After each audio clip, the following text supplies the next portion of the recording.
اور اہل اسلام کے نزدیک یہی بات ہے کہ تمام صحابہ کا ادب کرنا، احترام کرنا، اہل بیت کا ادب کرنا، احترام کرنا، یہ اہل اسلام کے نزدیک لازم اور ضروری اور واجب ہے۔ اور اہل اسلام کے نزدیک صحابہ اکرام یا اہل بیت میں سے کسی کی بھی بے ادبی کرنا، گستاخی کرنا اہل اسلام کے نزدیک یہ ناجائز اور حرام ہے۔ اور اہل اسلام کے نزدیک صحابہ اکرام کے ساتھ محبت اور عقیدت یہ جزو ایمان ہے۔ اہل بیت کے ساتھ محبت اور عقیدت یہ جزو ایمان ہے۔ اہل اسلام کے نزدیک صحابہ اکرام کا بغض، صحابہ اکرام پر تنقید، اہل بیت کا بغض، اہل بیت پر تنقید اہل اسلام کے نزدیک یہ ناجائز اور حرام ہے اور باعث ہلاکت ہے۔ کسی کے ذہن میں سوال پیدا ہو سکتا ہے یہ کیوں ضروری ہے، اس کی وجہ کیا ہے؟ تو اس کی بے شمار وجوہات ہیں جن پر گفتگو کی جا سکتی ہے۔ مختصراً ایک دو آپ کے سامنے رکھنا چاہتا ہوں۔ سب سے پہلی وجہ یہ ہے کہ جس طرح منصب نبوت پر جتنے بھی انبیاء علیہ السلام آئے وہ سارے کے سارے میرے رب کا انتخاب تھے، میرے رب کا چناؤ تھے۔ میرے رب نے یہ نبوت اور رسالت کا سلسلہ حضرت آدم علیہ السلام سے شروع کیا اور جناب محمد الرسول اللہ صلی اللہ علیہ وسلم پر آ کر کے اس سلسلے کو بند کر دیا۔ آپ نے خود ارشاد فرما دیا انا خاتم النبیین لا نبی بعدی، لوگوں سن لو میں آخری نبی ہوں، میرے بعد کوئی نبی نہیں ہے۔ کسی کو مغالطہ نہیں لگنا چاہیے، کسی کو غلط فہمی کا شکار نہیں ہونا چاہیے۔ میری امت کے اندر 30 بڑے بڑے دجال آئیں گے، کذاب آئیں گے، ملعون آئیں گے، ان میں سے ہر ایک نبوت کا دعویٰ کرے گا، اگرچہ وہ اسود ہنسی کی شکل میں ہو پھر بھی ملعون ہے، پھر بھی کذاب ہے۔ اگر وہ اور کسی شکل میں ہو، مسلمہ کذاب کی شکل میں ہو پھر بھی کذاب ہے، پھر بھی ملعون ہے۔ اگر وہ مرزا غلام قادیانی کی شکل میں ہو پھر بھی ملعون ہے، پھر بھی کذاب ہے۔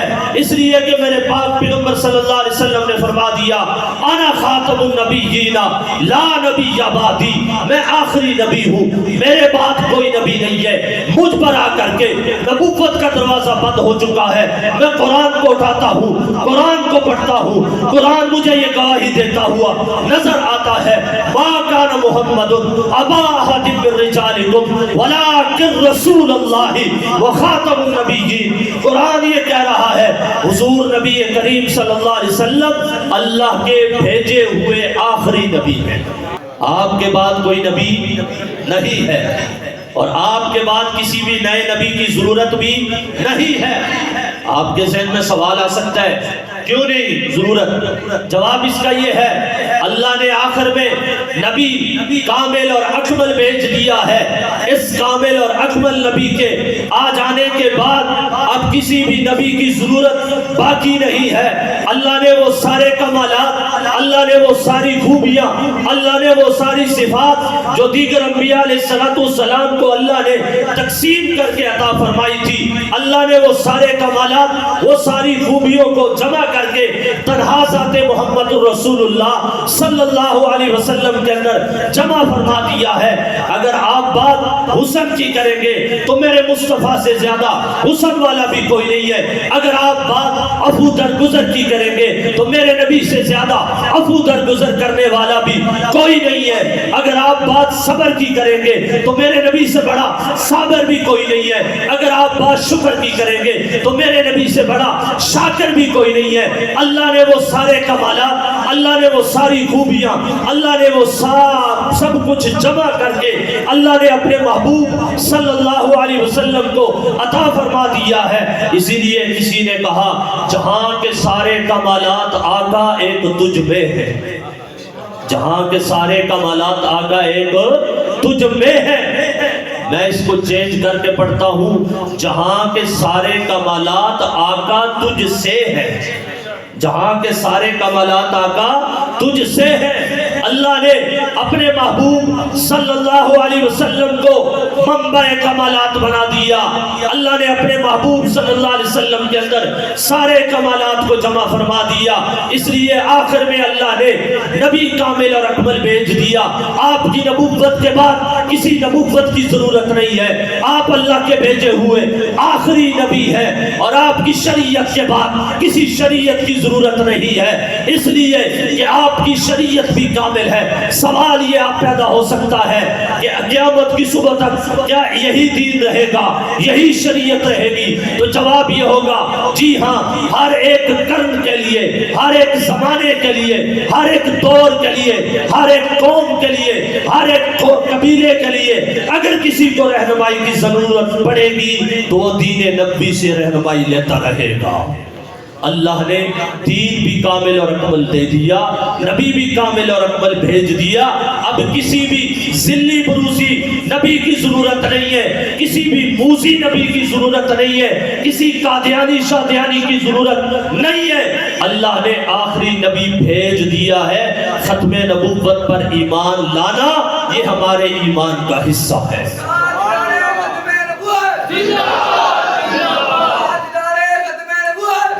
اور یاد رکھیے گا، ختم نبوت یہ اسلام کی اساس ہے اور بنیاد ہے۔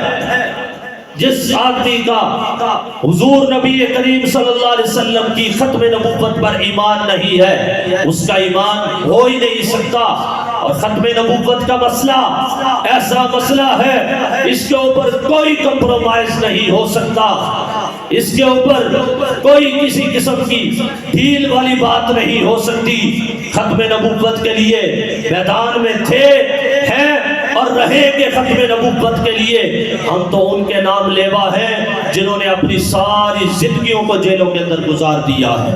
تو عرض میں یہ کر رہا تھا کہ نبوت بھی خدا کا انتخاب ہے، جیسے نبوت خدا کا انتخاب ہے اسی طرح صحابیت بھی رب کا انتخاب ہے۔ معلوم یہ ہوا کہ صحابیت کا ادب اور احترام صحابہ کا بھی لازم اور ضروری ہے کہ یہ میرے رب کا انتخاب ہے۔ اور دوسری وجہ یہ ہے کہ صحابہ اکرام یہ وہ مقدس ہستیاں ہیں، یہ وہ عظیم ہستیاں ہیں، حضرات صحابہ اکرام جن کو نسبت مصطفیٰ صلی اللہ علیہ وسلم حاصل ہے۔ جیسی کبھی نسبت حضرات صحابہ اکرام کو حضور نبی کریم صلی اللہ علیہ وسلم کے ساتھ ہے، ایسی کسی اور کو حاصل نہیں ہے۔ ہم الحمدللہ اہل اسلام حضور نبی کریم صلی اللہ علیہ وسلم کی نسبتوں کا بھی خیال رکھنے والے ہیں۔ جس چیز کی نسبت حضور کے ساتھ ہو جائے ہم اسے بھی اپنے سینے کے ساتھ لگاتے ہیں۔ تو صحابہ کی نسبت جب حضور کے ساتھ ہو گئی تو صحابہ اکرام بلند ہو گئے۔ دین نبوی کے عینی شاہد اور عینی جو گواہ ہیں وہ حضرات صحابہ اکرام ہیں۔ وہ کون ہے؟ صحابہ اکرام ہیں۔ میرے پاک پیغمبر صلی اللہ علیہ وسلم نے فرمایا صلو کما رأیتمونی اصلی، ایسے نماز پڑھو جیسے مجھے نماز پڑھتے دیکھتے ہو۔ آپ سے سوال کرتا ہوں، ہم نے حضور کو نماز پڑھتے دیکھا؟ نہیں دیکھا۔ ہم نے حضور کو سجدہ کرتے دیکھا؟ نہیں دیکھا۔ آپ کو حج کرتے دیکھا؟ نہیں دیکھا۔ آپ جہاد میں کیسے گئے؟ ہم نے دیکھا؟ نہیں دیکھا۔ دیکھنے والے کون تھے؟ دیکھنے والے کون تھے؟ صحابہ تھے دیکھنے والے۔ دین نبی کے عینی شاہد اور گواہ حضرات صحابہ اکرام ہیں۔ میرے نبی کے خلوت کے گواہ صحابہ ہیں، جلوت کے گواہ صحابہ ہیں، میرے نبی کے سفر کے گواہ صحابہ ہیں، حضر کے گواہ صحابہ ہیں، مذاکرات کے گواہ صحابہ ہیں، معاہدات کے گواہ صحابہ ہیں، فتوحات کے گواہ صحابہ ہیں، میرے نبی کی ہر ادا کے گواہ صحابہ اکرام ہیں۔ کون ہے؟ صحابہ اکرام ہے۔ اگر صحابہ اکرام کو درمیان سے نکال دیا جائے تو کچھ بھی باقی بچتا نہیں ہے۔ اس قرآن کو امت تک محفوظ کر کے پہنچانے والے کون ہیں؟ کون ہے؟ بولیے گا کون ہے؟ صحابہ ہے۔ آپ نماز پڑھتے ہیں، اس طریقے کو امت تک محفوظ کر کے پہنچانے والے کون ہیں؟ میرے پاک پیغمبر صلی اللہ علیہ وسلم نے اپنے آخری خطبہ میں ارشاد فرمایا، کیا میں نے تم تک خدا کا دین پہنچا دیا؟ سامعین صحابہ اکرام تھے، کہا اللہ کے رسول آپ نے پہنچانے کا حق ادا فرما دیا۔ میرے پاک پیغمبر صلی اللہ علیہ وسلم نے فرمایا، اب اس دین کو بعد میں آنے والی امت تک پہنچانا تمہاری ذمہ داری ہے۔ آج پشاور کے اندر صحابہ کی قبریں ہیں، کس پیغام کو لے کر کے آئے تھے؟ دین کے پیغام کو لے کر کے آئے تھے۔ آج سکھر کے اندر صحابہ اکرام کی قبریں ہیں، دین کے پیغام کو لے کر کے آئے تھے۔ صحابہ اکرام کو درمیان سے نکال دیا جائے تو ہم قرآن کا بھی اپنے آپ تک پہنچنا ثابت کر سکتے نہیں ہے۔ صحابہ بچیں گے تو دین بچے گا، اسلام بچے گا۔ اگر صحابہ نہیں بچیں گے تو پھر کچھ بھی باقی بچتا نہیں ہے۔ یہی دعوت اور پیغام ہے میری جماعت کا اور میرا۔ ہم صحابہ اکرام کی چوکٹ پہ کھڑے پیرا دے رہے ہیں۔ ہم کہتے ہیں صحابہ کا دفاع کرو، اسلام کا دفاع ہوگا۔ صحابہ کا دفاع کرو، نماز کا دفاع ہوگا، روزے کا دفاع ہوگا، حج کا دفاع ہوگا۔ صحابہ اکرام کی پہرے داری کرو گے تو دین کی پہرے داری ہوگی، اسلام کی پہرے داری ہوگی۔ ہم تو بنیاد پہ کھڑے پیرا دے رہے ہیں۔ ہم تو صحابہ کو بچا کے اسلام کو بچانا چاہتے ہیں، دین کو بچانا چاہتے ہیں۔ ہم تو نماز روزے کو بچانا چاہتے ہیں۔ کیا خیال ہے؟ یہ کام سب کو کرنا چاہیے کہ نہیں کرنا چاہیے؟ صحابہ اکرام کی پہرے داری کرو گے کہ نہیں کرو گے؟ صحابہ اکرام کا دفاع کرو گے کہ نہیں کرو گے؟ تمام صحابہ کا ادب کرو گے کہ نہیں کرو گے؟ احترام کرو گے کہ نہیں کرو گے؟ یاد رکھیے گا، کوئی بھی میرے پاک پیغمبر صلی اللہ علیہ وسلم کی صحابہ کی گستاخی کرنے والا ہو، اس کا اور ہمارا کوئی تعلق نہیں ہے۔ جو ابو بکر صدیق کا نہیں ہے وہ ہمارا نہیں ہے، جو حضرت عمر کا نہیں ہے وہ ہمارا نہیں ہے، جو حضرت عثمان کا نہیں ہے اس کا ہمارے ساتھ کوئی تعلق نہیں ہے، جو حضرت علی کا نہیں ہے اس کا ہمارے ساتھ کوئی تعلق نہیں ہے، جو حضرت امام حسن کا نہیں ہے، حضرت امام حسین کا نہیں ہے، جو میرے پاک پیغمبر صلی اللہ علیہ وسلم کے صحابہ کا نہیں ہے، جو سیدنا امیر معاویہ کا نہیں ہے، اس کا ہمارے ساتھ کوئی تعلق نہیں ہے۔ اگر کوئی صحابہ سے محبت نہیں کرتا تو ہم سے محبت کرتا ہے، ہمیں اس کی محبت کی کیا ضرورت ہے؟ ہمیں اس کے تعلق کی کیا ضرورت ہے؟ وہ حضرت ابو بکر صدیق پہ بک بک کرے اور میں کہوں کہ یہ میرا دوست ہے، میرا اس کے ساتھ تعلق ہے، وہ حضرت عمر کی توہین کرے۔ آج تو سوشل میڈیا کا دور ہے، نوجوانوں تم دیکھتے نہیں ہو سوشل میڈیا پر کس قدر صحابہ اکرام کی بے ادبی کی جا رہی ہے، گستاخی کی جا رہی ہے۔ ایک بدبخت یہ جہلم کے اندر بیٹھا ہوا ہے مرزا جیلوی، یہ بھی نوجوانوں کو صحابہ اکرام سے بدظن کرنا چاہتا ہے۔ اصل میں یہ نوجوانوں کو اسلام سے بدظن کرنا چاہتا ہے، دین سے بدظن کرنا چاہتا ہے، اور اس نے طریقہ یہ اختیار کیا ہے کہ وہ نوجوانوں کو پہلے صحابہ سے بدظن کرنا چاہتا ہے۔ اسے پتا ہے کہ جب یہ صحابہ اکرام سے بدظن ہو جائیں گے تو یہ خود بخود دین اسلام سے بدظن ہو جائیں گے۔ صحابہ اکرام کو جب بھی پرکھنا ہے، صحابہ اکرام کو جب بھی دیکھنا ہے، تاریخ کے ورقوں میں نہیں دیکھنا بلکہ اللہ کی کتاب قرآن مجید کے اندر دیکھنا ہے کہ قرآن مجید صحابہ اکرام کے کیا تذکرے کر رہا ہے۔ ذرا قرآن اٹھائیے گا، پڑھیے گا، آپ کو قرآن مجید صحابہ اکرام کے تذکرے کرتا ہوا ملے گا۔ آپ الحمد سے شروع کیجئے گا، والناس تک قرآن پڑھتے جائیے گا، آپ کو صحابہ اکرام کی عظمت ملے گی، صحابہ اکرام کی شان ملے گی، صحابہ اکرام کی رفعت ملے گی، صحابہ اکرام کی بلندی ملے گی۔ قرآن کو آپ پڑھیے گا، قرآن اولئک هم الراشدون کہہ رہا ہے۔ قرآن یہ کس کو کہہ رہا ہے؟ بولیے ذرا کس کو کہہ رہا ہے؟ صحابہ کو کہہ رہا ہے۔ اولئک هم الفائزون قرآن کس کو کہہ رہا ہے؟ صحابہ اکرام کو کہہ رہا ہے۔ والذین آمنوا وہاجروا وجاہدوا فی سبیل اللہ قرآن کس کو کہہ رہا ہے؟ صحابہ اکرام کو کہہ رہا ہے۔ اولئک هم المؤمنون حقا اللہ کا قرآن کس کو کہہ رہا ہے؟ صحابہ اکرام کو کہہ رہا ہے۔ ولکن اللہ حبب الیکم الایمان وزینہ فی قلوبکم وکرہ الیکم الکفر والفسوق والعصیان اللہ کا قرآن کس کو کہہ رہا ہے؟ صحابہ اکرام کو کہہ رہا ہے۔ والذین معہ اللہ کا قرآن کس کو کہہ رہا ہے؟ کہ میرے پاک پیغمبر صلی اللہ علیہ وسلم کے ساتھ ہے صحابہ، سفر میں بھی ساتھ ہے، حضر میں بھی ساتھ ہے، جنگ میں بھی ساتھ ہے، میرے نبی مکہ میں ہے، صحابہ ساتھ ہے، میرے نبی مدینہ میں ہے، صحابہ ساتھ ہے، میرے نبی بدر میں ہے، صحابہ ساتھ ہے، میرے نبی احد میں ہے، صحابہ ساتھ ہے، میرے نبی حنین میں ہے، صحابہ ساتھ ہے، میرے نبی تبوک میں ہے، صحابہ ساتھ ہے، میرے نبی یرموک میں ہے، صحابہ ساتھ ہے، میرے نبی اگر کسی بھی جگہ پر ہے صحابہ ساتھ ہے۔ آج بھی روزے میں جا کر کے دیکھ، میرے نبی اپنے روزے میں آرام فرما ہے، دائیں بائیں ابو بکر و عمر آرام فرما ہے۔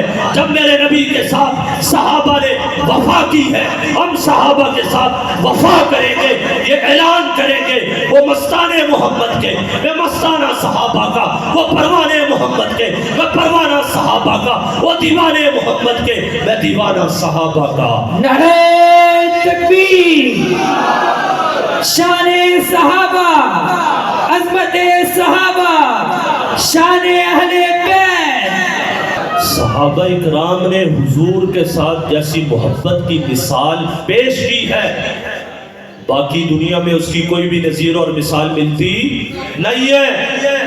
آپ ہجرت کے واقعات کو اٹھا کے دیکھیے، جب مکہ مکرمہ سے مدینہ منورہ کی طرف صحابہ نے ہجرت کی ہے، کیا خیال ہے؟ اپنے گھروں کو چھوڑنا آسان بات ہے، اپنی زمینوں کو چھوڑنا آسان بات ہے، اپنے بیوی بچوں کو چھوڑنا آسان بات ہے، لیکن میں قربان جاؤں صحابہ پر۔ صحابہ نے سب کچھ قربان کر دیا لیکن نسبت مصطفیٰ کو نہیں چھوڑا۔ صحابہ اکرام نے سب کچھ حضور کے قدموں پر نچھاور کر دیا، سب کچھ حضور نبی کریم صلی اللہ علیہ وسلم پر قربان کر دیا۔ صحابہ پیچھے نہیں ہٹے حضور سے۔ جب صحابہ نے اتنی وفاداری حضور کے ساتھ کی ہے، وہ حضور کے غلام ہیں تو ہم صحابہ کے غلام ہیں۔ اس وجہ سے کہ صحابہ کی نسبت کس کے ساتھ ہے؟ حضور نبی کریم صلی اللہ علیہ وسلم کے ساتھ ہے۔ اس لیے آپ نے فرما دیا لا تسبوا اصحابی، میرے صحابہ کو گالی نہ دینا، میرے صحابہ کو برا بھلا نہ کہنا، میرے صحابہ پر تنقید نہ کرنا۔ خطیب خطبے کے اندر پڑھتا ہے اللہ اللہ فی اصحابی لا تتخذوهم من بعد غرضا فمن احبهم فبحبی احبهم۔ میرے پاک پیغمبر صلی اللہ علیہ وسلم نے فرما دیا میرے صحابہ سے محبت مجھ محمد صلی اللہ علیہ وسلم سے محبت ہے، میرے صحابہ سے نفرت وہ مجھ سے نفرت ہے۔ حضور بتا یہ رہے ہیں کہ مجھ تک پہنچنا ہے تو پہلے تمہیں صحابہ کے قدموں میں آنا پڑے گا، ابو بکر صدیق کے قدموں میں آنا پڑے گا، حضرت عمر کے قدموں میں آنا پڑے گا، عثمان و علی کے قدموں میں آنا پڑے گا، طلحہ و زبیر کے قدموں میں آنا پڑے گا، حضرت بلال کے قدموں میں آنا پڑے گا، امام حسن و حسین کے قدموں میں آنا پڑے گا۔ دین نبوی تک اگر پہنچنا چاہتے ہو تو تمہیں صحابہ کے قدموں میں آنا پڑے گا۔ صحابہ کے بغیر دین نبوی کو تلاش کیا جا سکتا نہیں ہے۔ دین کی ہر بات جو مجھ تک اور آپ تک پہنچی ہے وہ صحابہ اکرام کے ذریعے سے پہنچی ہے۔ اس کے ذریعے سے پہنچی ہے صحابہ اکرام کے ذریعے سے۔ کوئی یہ کہے کہ میں صحابہ کو نکال کر کے حضور تک پہنچ جاؤں، کیا وہ پہنچ جائے گا؟